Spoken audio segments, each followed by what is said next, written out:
नमस्कार दोस्तों दोस्तों आपका स्वागत है हमारे YouTube चैनल इंडिया 47 पे। दोस्तों आज की इस वीडियो में हम बात करने वाले हैं एक बेहद ही इम्पोर्टेंट टॉपिक के बारे में। ये ऐसी चीज़ है जो आपको और मुझे हम सबको डायरेक्टली इम्पैक्ट करती है, वो है देश का बजट। देश का बजट आज 23 जुलाई को हमारी फाइनेंस मिनिस्टर निर्मला सीतारमण जी ने घोषित किया। और इस वीडियो में हम बात करेंगे कि ये बजट कैसा रहा, ये बजट हम जैसे मिडिल क्लास के लिए कैसा रहा, इस बजट में हमारे लिए क्या खास था, और क्या हर बार की तरह इस बार भी हमें गुमराह कर दिया जा रहा है। दोस्तों इस बार का जो बजट था इसका इंतज़ार हम सबको बहुत था। असल में हुआ ये कि इस बार मोदी सरकार को पूरी मेजॉरिटी नहीं मिली। तो हर किसी को ये लग रहा था कि पिछले 10 साल से जो मोदी सरकार ने इतने सारे लॉज को चेंज नहीं किया, इतने सारे रिबेट हमारी जो कम रही, और क्या इस बजट में हमको वो सब मिल सकता है कि नहीं, क्या मेजॉरिटी हारने की वजह से मोदी सरकार को ये समझ आया होगा कि मिडिल क्लास खुश नहीं है, क्या हमारी नाखुशी को वो समझ सके इस बजट के जरिए। लेकिन असल में सही बात बताएं तो ये चीज़ नहीं लगती। मिडिल क्लास के लिए इस बार भी कुछ खास नहीं था। थोड़े बहुत चेंजेस हुए हैं, वो हम डिस्कस करेंगे इस वीडियो में। लेकिन आगे बढ़ने से पहले मैं आपसे रिक्वेस्ट करूंगा कि अगर आप प्लीज़ इस वीडियो को लाइक करें, इस चैनल को सब्सक्राइब करें। ये एक नया चैनल है, हम लोग कोशिश करेंगे कि आपको इंडिया के बारे में, इंडिया की अपडेट्स देते रहें। हर वो इम्पोर्टेंट चीज़ के बारे में आपको बताते चलें, जो देश में हो रही है, देश में हो चुकी है, और हर चीज़ का एक एनालिसिस आपको दे सकें ताकि आप समझ सकें कि आपको कैसे डिसीजन लेने हैं। खैर ये एक पर्सपेक्टिव है जो हम आपको देना चाहेंगे, बट चलिए आगे बढ़ते हैं इस वीडियो में।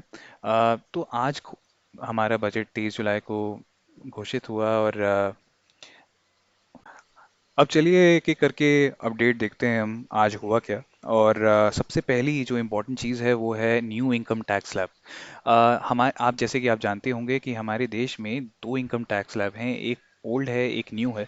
तो ओल्ड में तो कुछ खास चेंज नहीं हुआ, लेकिन न्यू में एक बहुत बड़ा अपडेट आया है। वैसे इतना इतना बड़ा भी नहीं है। तो अब चेंज ये हो चुका है कि 3 लाख तक की इनकम तक अब कोई टैक्स नहीं है, ये पहले भी था। 3 लाख से 7 लाख तक 5% का टैक्स रहेगा। 7 लाख से 10 लाख पे 10% का टैक्स रहेगा। ये एक बड़ा इंपॉर्टेंट चेंज है जो इस बार आज के बजट में हुआ। उसके ऊपर 10 से 12 लाख पर 15%, 12 लाख से 15 लाख तक 20%, और 15 लाख के ऊपर 30% टैक्स रहेगा।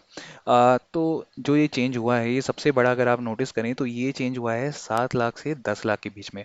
अब ये चेंज करने के बाद जो कॉमन मैन है, जो हमारे देश का एक मिडिल क्लास है, उसको जो डायरेक्ट एक फ़ायदा मिल रहा है, उसको 17,500 रुपये का एक इनकम टैक्स में फ़ायदा मिल रहा है। और ये एक सीधा सीधा उसकी सेविंग हो रही है। उसके अलावा जो हमारी स्टैंडर्ड डिडक्शन होती थी, आप जानते होंगे कि पुरानी स्लैब टैक्स स्लैब में और नई टैक्स स्लैब में दोनों में 50,000 का स्टैंडर्ड डिडक्शन होता है। लेकिन अब वो 50,000 से बढ़कर 75,000 हो चुका है, यानी कि आपकी जो भी इनकम होगी उस पे सीधा सीधा 75,000 का सरकार की तरफ से ही आपको एक डिडक्शन मिल जाएगा। अ, बिना किसी और चीज़ को क्लेम करे आपको 75,000 डायरेक्ट आपके डिडक्शन में जा रहे हैं। पहले ये 50,000 था, अब ये 75,000 हो चुका है। उसके अलावा जो एक बहुत बड़ी अपडेट है वो ये है कि जो फैमिली पेंशन है उस पे जो पेंशनर्स होते हैं उनकी जो डिडक्शन थी पहले 15,000 हुआ करती थी, अब वो चेंज होके 25,000 हो चुकी है। तो ये एक डायरेक्ट चीज़ है जो इम्पैक्ट आपके इनकम टैक्स के बेस पे हुआ है। उसके अलावा और क्या क्या इंपॉर्टेंट चीज़ें हैं, इसके अलावा एक जो बेहद ही इम्पोर्टेंट अपडेट है वो ये है कि जो हमारी लाइफ इंश्योरेंस पॉलिसी होती थी, आपको याद होगा कि लाइफ इंश्योरेंस पॉलिसी पे टीडीएस कटता है। और पहले जो टीडीएस था वो 5% कटा करता था, अब वो रिड्यूस हो चुका है, और अब वो जाके हो चुका है 2%।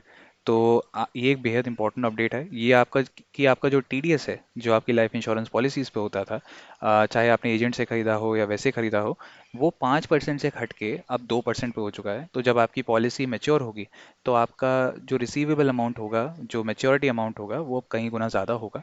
कहीं गुना तो नहीं, लेकिन हाँ एक आपको एक अच्छा इंक्रीज देखने को मिल सकता है जब भी आपकी एलआईसी की पॉलिसी मैच्योर होगी, तो उसमें आपको देखने को मिलेगा। उसके अलावा एक बेहद इंपॉर्टेंट चीज़ है कि गवर्नमेंट ने एम्प्लॉयमेंट लिंक्ड इंसेंटिव स्कीम्स जो हैं वो लॉन्च की हैं। इसमें जो सबसे इम्पोर्टेंट चीज़ है कि एक महीने का वेतन, करीबन एक महीने का वेतन, चाहे आप किसी भी सेक्टर में हो, और उसकी जो 3 इंस्टॉलमेंट है 15,000 की, वो एक तरीके से जाएगी। ये सीधा सीधा करीबन 2 लाख जो युवा हमारे फॉर्मल सेक्टर में जाने वाले हैं उनको ये कंट्रीब्यूट करेगा। उसके अलावा जो भी नए लोग आएंगे ईपीएफओ में, उनके लिए जो कंट्रीब्यूशन होगा उसमें उन्हें इंसेंटिव मिलेगा। उसके अलावा जो गवर्नमेंट है वो एक रीइंबर्समेंट जरूर करेगी जो एम्प्लॉय के ईपीएफओ कंट्रीब्यूशन में है।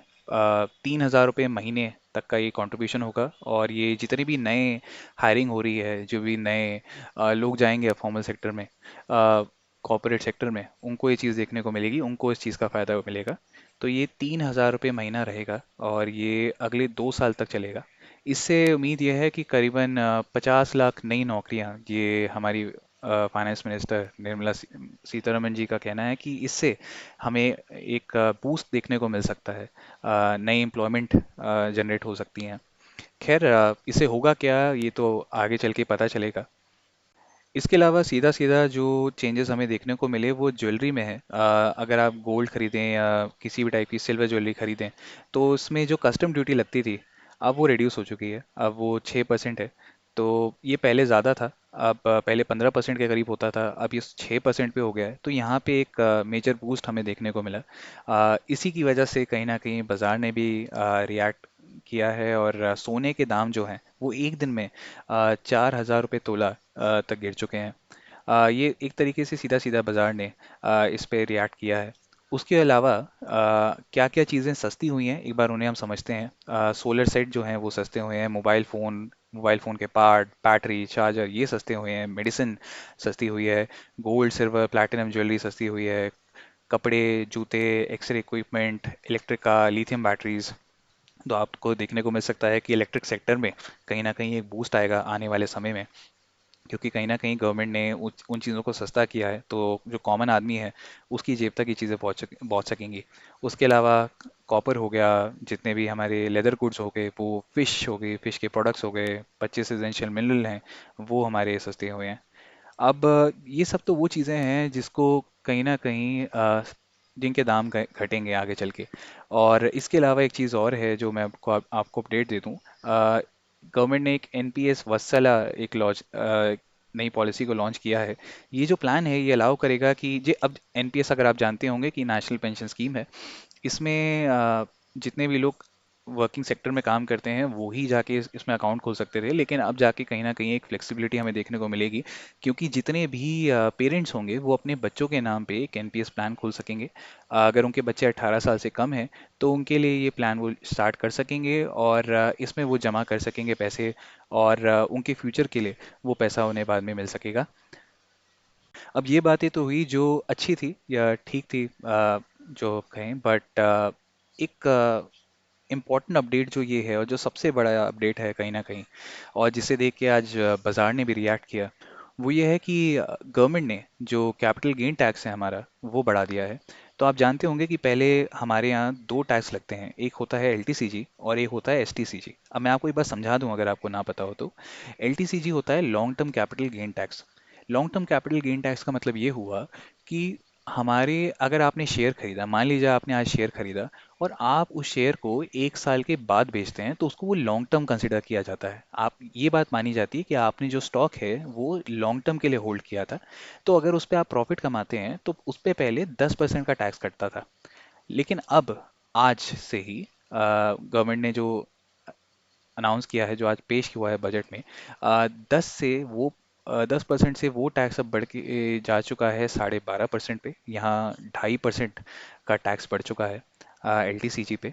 और short term capital gain tax, ये एक कहीं ना कहीं मुझे भी लगा कि बहुत ज़्यादा हो गया। Short term capital gain tax जो पहले 15% हुआ करता था, short term capital gain tax तब होता है जब आप किसी भी टाइप के स्टॉक को या किसी और चीज़ को आप 1 साल के भीतर ही आप उसे बेच दें।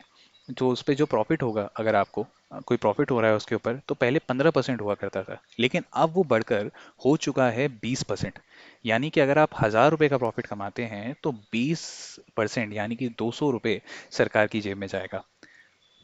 एक बात और ध्यान में देने वाली है जो कि अच्छी है, वो ये है कि कैपिटल गेन टैक्स जितने भी फाइनेंशियल एसेट पे होता है, जो पहले होता हुआ करता था, वो था 1 लाख रुपए पर ईयर।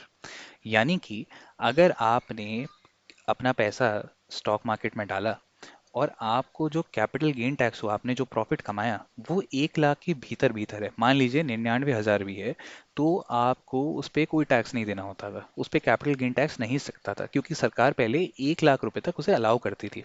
अब वो बढ़कर हो चुका है 1.25 लाख। यानी सरकार ने इस पे 25% यानी 25,000 रुपये सीधा सीधा आपके बढ़ाए हैं।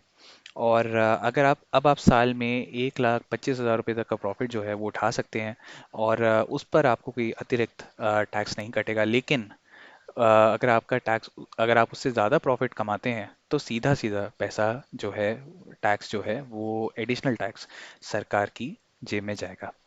अब खाली यहीं तक बात नहीं रुकी। असल में हुआ क्या कि आज जो हमारी सिक्योरिटीज ट्रांजैक्शन टैक्स हैं, अगर आप डेरिवेटिव मार्केट में इन्वेस्ट करते हो, अगर आप ऑप्शन खरीदते हो, option buying, option selling, future buying करते हो, फ्यूचर सेलिंग करते हो, ऑप्शन फ्यूचर में आपका पैसा जाता हो, आप ट्रेड करने वाले हो, तो आपको एक ऐसी चीज़ है, एक ऐसा अपडेट है जो आपको डायरेक्टली इम्पैक्ट करेगा। जो हमारा एसटीटी का रेट है, जो फ्यूचर एंड ऑप्शन का है, वो अब 0.1% बढ़ चुका है फ्यूचर के लिए, और 0.02% बढ़ चुका है ऑप्शंस के लिए। तो यहाँ कहीं ना कहीं आपका आपकी जो जेब है उस पे एक जोर पड़ने वाला है। उसके अलावा जो टैक्स है वो बायबैक पे भी और अनाउंस हुआ है, इससे पहले ऐसा कुछ नहीं था। एक चीज़ और अच्छी है कि जो एंजल टैक्स हुआ करता था पहले, आप अगर आपने कोई स्टार्टअप लॉन्च किया और उसमें कोई इन्वेस्ट कर रहा है, एंजल इन्वेस्टर है, तो उसको कहीं ना कहीं टैक्स देना पड़ता था। लेकिन देश के इकोसिस्टम को बढ़ाने के लिए, स्टार्टअप इकोसिस्टम को बढ़ाने के लिए जो ये टैक्स है अब ये हट चुका है। तो ये एक बहुत अच्छा बूस्ट मिलेगा कहीं ना कहीं हमारे देश में। लेकिन एक चीज़ ऐसी है जिससे मैं बेहद खुश नहीं हूँ, और मुझे कहीं ना कहीं लगता है कि हम जैसे मिडिल क्लास लोग जो हैं, कहीं ना कहीं चाहे कोई भी सरकार हो, ये मैं खाली मोदी सरकार के अगेंस्ट नहीं बोल रहा, ये मैं कांग्रेस के अगेंस्ट भी बोलूंगा। और ये अब देखिए 10 साल से तो मोदी सरकार ही पावर में है, और कहीं ना कहीं जो जनादेश था, आपने भी देखा इस बार जब इलेक्शन के रिजल्ट आए 4 जून को, कि मोदी सरकार को एकदम ही मेजोरिटी नहीं मिली। अब ये मेजोरिटी ना मिलना, अगर आप नोट करें, इसमें कास्ट सिस्टम और ये स्टेट सिस्टम और कोalition इंडिया गठबंधन, ये वाली बातें बहुत बाद में आती हैं। सबसे पहले आपको समझने की कोशिश करनी चाहिए कि देश का जो मिडिल क्लास है वो कहीं ना कहीं सरकार से खुश नहीं है।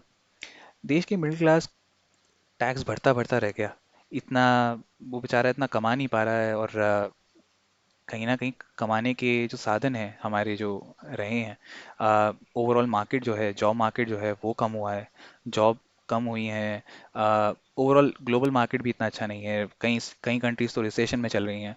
लेकिन ऐसे में जो मुझे कहीं ना कहीं लगता है वो ये है कि हमें और टैक्स का बर्डन नहीं बढ़ाना चाहिए था। अभी आपने देखा होगा कि पिछले कुछ समय से सरकार भी ये चीज़ को नोटिस कर रही थी, सेबी भी इस चीज़ को नोटिस कर रही थी, इवन आरबीआई के जो शक्तिकांता दास हैं, गवर्नर हैं हमारे, उन्होंने भी ये बात बोली थी कि लोग अब कहीं ना कहीं शेयर मार्केट की तरफ अपनी जो रुचि है बहुत बढ़ा रहे हैं। पहले हुआ क्या करता था, 2019 तक या उससे पहले 1 करोड़ डीमैट अकाउंट थे इस देश के। आप मानिए, एक 100 करोड़ की पॉपुलेशन, 120 करोड़ की पॉपुलेशन थी उस ज़माने में, और 1 करोड़ ही डीमैट अकाउंट थे। अब वो जो नंबर है वो बढ़ के जा चुका है 16 करोड़ तक। इसमें कहीं ना कहीं जो हमारे देश के युवा हैं, उनकी एक बहुत बड़ी रुचि रही है शेयर मार्केट की तरफ, और उनका बहुत बड़ा रुझान रहा है, और लोगों ने पैसा कमाया भी है पिछले 2-3 सालों में। अगर हम देखें, स्पेशली 2021 से 22-23 तक, ये एक वो समय था जब स्टॉक मार्केट ने बहुत अच्छा एक रिकवरी दी। कोविड के बाद जो स्टॉक मार्केट ने बूस्ट दिखाया, तो हर किसी को कहीं ना कहीं लगने लगा कि भाई हमने तो बेकार ही एफडी कराई है, ये पैसा तो अगर हम स्टॉक मार्केट में डाल दें तो पैसा डबल हो जाएगा, ट्रिपल हो जाएगा। और इसी समय में कहीं ना कहीं हमें एक नए टाइप के एक इन्फ्लुएंसर देखने को मिले, वो थे फिन इन्फ्लुएंसर। उन्होंने आपको बताया कि भाई आप एसआईपी कराएं, आप म्यूचुअल फंड में पैसा लगाएं, आप एफडी मत करवाएं। तो ये सब चीज़ें कहीं ना कहीं हमने नोटिस करी हमारे देश में, जो इकोसिस्टम में हमने खुद देखा है, और आपने भी अपने आसपास में नोटिस किया होगा। अब लोग ऑप्शन ट्रेडिंग करने लगे, पहले कोई नहीं करता था, ट्रेडर कोई भी नहीं था।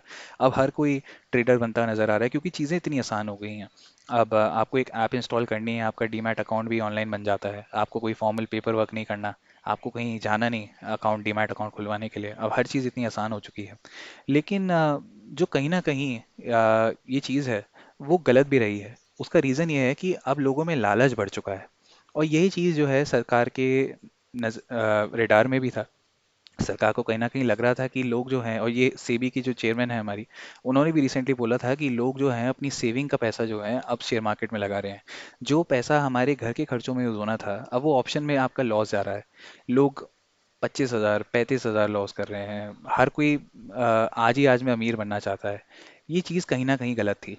और लेकिन मुझे कहीं न कहीं लगता है कि जो ये टैक्स जो गवर्नमेंट ने इम्प्लीमेंट किया है एलटीसीजी और एसटीसीजी का, वो कहीं न कहीं चाह रहे थे कि वो इस पे जो हमारे एक्सचेंज जो ये ग्रो ऐप्स हैं, जैसे कि ग्रो हो गया, ज़ीरोधा हो गया, डीमैट अकाउंट जहाँ पे लोगों के खुलते हैं, उनसे सरकार पैसा रिकवर करने की कोशिश करी थी। सरकार को लग रहा था कि भाई आजकल तो लोगों की बड़ी रुचि बढ़ चुकी है शेयर मार्केट में, और लोग कमा रहे हैं, तो हमें भी कमाना चाहिए। उससे पहले सर हमने नोटिस किया था कि जब लोगों ने क्रिप्टो में कमाना शुरू करा था, तब सरकार क्रिप्टो में भी आ गई थी, क्रिप्टो पे भी टैक्स लग गया था। लेकिन शेयर मार्केट में अब जो लोग कमा रहे थे, अब सरकार वहाँ भी आ गई। अ, स- कहीं ना कहीं सरकार को अच्छा नहीं लगा कि भाई आप पैसे कमा रहे हैं, तो अगर आप कमा रहे हैं तो और हमें भी दीजिए, हमें भी चाहिए।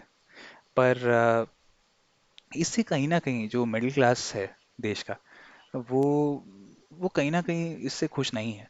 उसका रीज़न ये है कि आपने हर चीज़ में टैक्स इतना बढ़ा दिया। जो देश का युवा है, जिसने अभी जस्ट जॉब करना स्टार्ट ही किया है, उसने टैक्स देना शुरू कर दिया। उसने वो जो एडिशनल इनकम कमा रहा है, वो उसमें सरकार टैक्स ले रही है। लोगों ने अभी ये नई नई चीज़ सीखी थी मिडिल क्लास में लोगों ने, कि थोड़ा बहुत पैसा इन्वेस्ट करके आप कमा सकते हैं, एफडी से बेटर रिटर्न ले सकते हैं। कोई बुराई नहीं है, पैसा कमाने में कोई बुराई नहीं है। और सरकार को भी ये चीज़ समझनी चाहिए कि लोग अब दूसरी चीज़ों में रुझान ले रहे हैं। लोग दूसरी तरीके से, दूसरे जगह से, दूसरे कैपिटल, हमारे फाइनेंशियल एसेट से वो इंटरेस्टेड हैं, वहाँ इन्वेस्ट करने में रुचि रखते हैं। लेकिन ऐसे अगर आप टैक्स बढ़ा देंगे, तो देश का जो युवा है, देश का जो मिडिल क्लास है स्पेशली, वो कहीं ना कहीं इससे खुश नहीं होगा। उसको लगेगा कि आप हम पर ही हमला क्यों कर रहे हैं हर बार। और बात बिल्कुल सही है। आप देखें पिछले कुछ समय में आपकी जितनी भी ज़रूरतमंद जो भी ज़रूरी चीज़ें थी, उनका कहीं ना कहीं उनके रेट बढ़े हैं। स्पेशली सिलेंडर अगर आप नोट करें, आप खाने पीने की चीज़ें देखें, तो कहीं ना कहीं थोड़ा बहुत भी नहीं, और कुछ चीज़ों में तो बहुत ज़्यादा रेट्स बढ़े हैं। और ऐसे में अगर लोगों की इनकम उस कदर नहीं बढ़ेगी, लोग कमाएंगे नहीं उस स्पीड में जिस स्पीड में खर्चे बढ़ रहे हैं, तो लोग इस चीज़ से खुश नहीं होंगे। और ये चीज़ हमने कहीं ना कहीं इस बार के जो इलेक्शंस हुए थे उसके रिजल्ट में भी देखी थी। बीजेपी मेजोरिटी फॉर्म नहीं कर पाई थी, उसको नीतीश कुमार के साथ और अ, आंध्र प्रदेश के सीएम के साथ कोalition में आना पड़ा। कई चीज़ें, कई सारे विभाग उन्हें देने पड़े। और बीजेपी को कहीं ना कहीं ये चीज़ समझनी चाहिए थी कि भाई आपका जो टारगेट ऑडियंस थी, जो कहीं ना कहीं जो आपका वोट बैंक था, वो था मिडिल क्लास। और आपने अपने मिडिल क्लास को ही छोड़ दिया। आप मिडिल क्लास को पर ही अपना ध्यान नहीं दे रहे, उसी के टैक्स बढ़ा रहे हैं, उस पर ये बर्डन बढ़ा रहे हैं। और आप खुद सोचें कि इतने समय से, पिछले 9 सालों से हमारी जो हेल्थ डिडक्शन होती है, एटीडी, उसमें हम 25,000 आप उसमें अलाउंस ले सकते हैं मैक्सिमम, लेकिन डिडक्शन उसमें उससे ज़्यादा होता नहीं। लेकिन आप खुद सोचें कि आपने अगर हेल्थ इंश्योरेंस लिया होगा, तो वो कितना बढ़ चुका है पिछले 9 सालों में। हेल्थ के जितने खर्चे हैं वो बढ़ चुके हैं। सरकार ने जब से जीएसटी इम्प्लीमेंट किया, कई चीज़ों के दाम बहुत बढ़े। ऐसे में लोग खुश नहीं हैं। ऐसे में आपको ये बात समझनी चाहिए थी, स्पेशली हमारी जो फाइनेंस मिनिस्टर है, उनको ये चीज़ समझनी चाहिए थी कि आपको ऐसा कुछ करना चाहिए जिससे मिडिल क्लास खुश हो, जिससे वो आपको वापस वोट दे, अगले अगले इलेक्शन में आपको वापस वोट दे। अभी यूपी के इलेक्शन होंगे, अभी महाराष्ट्र के इलेक्शन होंगे, पर अगर सरकार अभी भी ध्यान नहीं दे रही, तो ये कहीं ना कहीं उनकी तरफ से खामी है। मुझे समझ नहीं आता कि और क्या करना चाहिए लोगों को कि वो समझे, सरकार उनकी सुने। आ- आपने एटीडी नहीं बढ़ाया, आपने एटीसी की लिमिट नहीं बढ़ाई, अभी भी 1.5 लाख की लिमिट है। कहीं ना कहीं ये लिमिट मुझे पर्सनली लगता है कि 3 लाख होनी चाहिए थी।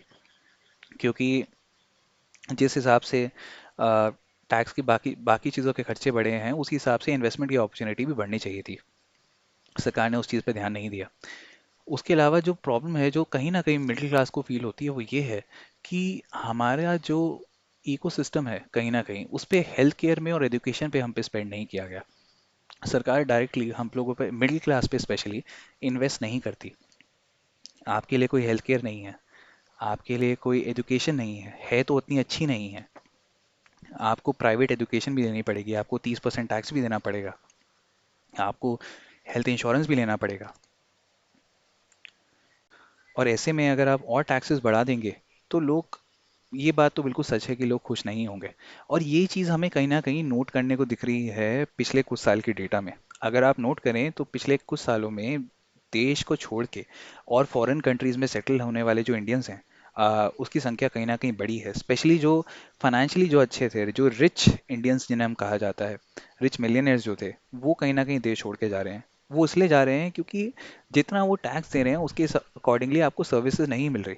आपको अच्छी सड़कें, जो हर किसी की एक नॉर्मल डिमांड होती है कि उसको सड़कें अच्छी मिले, उसको एजुकेशन अच्छी मिले, उसको हेल्थ केयर अच्छा मिले, एक मिडिल क्लास को भी जो आयुष्मान योजना है उसमें उसके अंतर्गत लाया जाए। वो क्यों आके जाके इतने महंगे महंगे हेल्थ इंश्योरेंसेस खरीद रहा है। तो कहीं ना कहीं आपको अपनी जो मिडिल क्लास है उसको ध्यान देना चाहिए। बहुत सारी स्कीम्स हैं जो फार्मर्स को लेकर आई हैं, किसानों को लेकर आई हैं, हम उस पर भी चर्चा करेंगे अगली वीडियोस में। बट जो मिडिल क्लास है, स्पेशली इस वीडियो में मैं मिडिल क्लास पे बात करना चाहूँगा कि इस देश की जो सरकार है वो मिडिल क्लास पर बिल्कुल भी ध्यान नहीं दे रही है। और ये चीज़ ऐसी है जो, अगर वो अभी आगे चल के भी ध्यान नहीं देगी, तो ये बात निश्चित है कहीं ना कहीं कि वो अपनी पावर खो सकती है। अगले इलेक्शन में ऐसा भी हो सकता है कि हमें सरकार ही देखने को ना मिले। क्यों? क्योंकि अगर आपने देश की जो मिडिल क्लास है, देश का जो ऐसा तबका है जो सबसे ज़्यादा है, अगर आपने उस पे ध्यान नहीं दिया, आपने देश के गरीब पे ध्यान नहीं दिया, आपने देश के मिडिल क्लास पे ध्यान नहीं दिया, तो कहीं ना कहीं आप अपना जो कम्युनिकेशन है अपनी जो गवर्नमेंट अपने लोगों के साथ, वो अच्छे से बिठा नहीं पा रहे हैं। और फिर यही होगा कि लोग देश छोड़ के दूसरे देशों में जाएंगे, वहाँ वो अपॉर्चुनिटी ढूंढेंगे।